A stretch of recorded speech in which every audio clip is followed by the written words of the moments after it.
উত্তরাঞ্চলে নদ নদীর পানি বাড়তে থাকায় বন্যা পরিস্থিতির অবনতি হয়েছে। সময়ের সঙ্গে প্লাবিত হচ্ছে নতুন নতুন এলাকা। পানিবন্দী দিন কাটছে কয়েক লাখ মানুষের। অনেকে ঘরবাড়ি ছেড়ে উঁচু বাঁধ ও আশ্রয় কেন্দ্রে অবস্থান করছেন। দুর্গত এলাকায় ছড়িয়ে পড়ছে পানিবাহিত নানা রোগ। যোগ হয়েছে খাবার ও বিশুদ্ধ পানির সংকট। জেলা প্রতিনিধিদের তথ্যচিত্রে জানাচ্ছেন নাদিরা সুলতানা। উত্তরাঞ্চলে বাড়ছে পানি, ডুবছে নতুন নতুন এলাকা, সংখ্যা বাড়ছে পানিবন্দী অসহায় মানুষের। ধরলা দুধকুমার নদীর পানি বাড়ছে কুড়িগ্রামে। এর মধ্যে জেলার ৭টি ইউনিয়নের প্রায় ২ লাখ মানুষ পানিবন্দী হয়ে পড়েছে। পানিতে ডুবে আছে ৬,৫০০ হেক্টর জমির ফসল।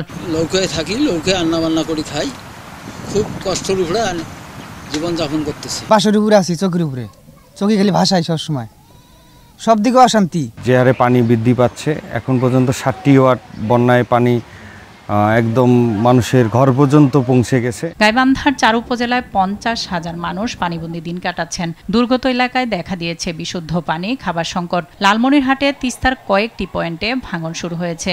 ঘরবাড়ি হারানোর আতঙ্কে দিন কাটছে স্থানীয়দের। ৩ দিন হলো খায়া রাখছি, আর আজকে বন্ধু 3 দিন হলো খাওয়ান খায় পাইও না, খাইও না।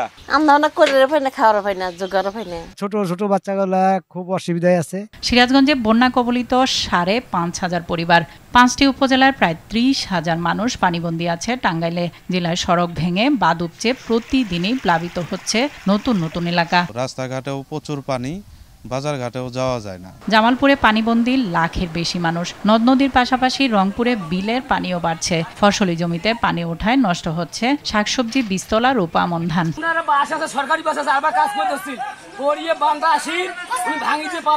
মৌলভীবাজারের ৫ উপজেলায় দীর্ঘস্থায়ী বন্যায় রূপ নিয়েছে। এতে ৩ লাখের বেশি মানুষ মানবেতর জীবনযাপন করছেন। এখন আমরা কিটা করব, আমরা কষ্ট বুক, আপনারা আমরা যাইতেও পারি না, কিছু করতে পারি না, সবারই ঘরে ঘরে জল ঢুকছে, কেউ বাইরে পারে না। টানা বৃষ্টিতে পঞ্চগড় পৌর এলাকায় জলাবদ্ধতার সৃষ্টি হয়েছে। ভোগান্তিতে পড়েছে প্রায় ৫ শতাধিক পরিবার। আমি একজন কাউন্সিলর হিসেবে আমি আমার নিজের ব্যর্থতা এড়াইতে পারি না। নাদিরা সুলতানা, RTV।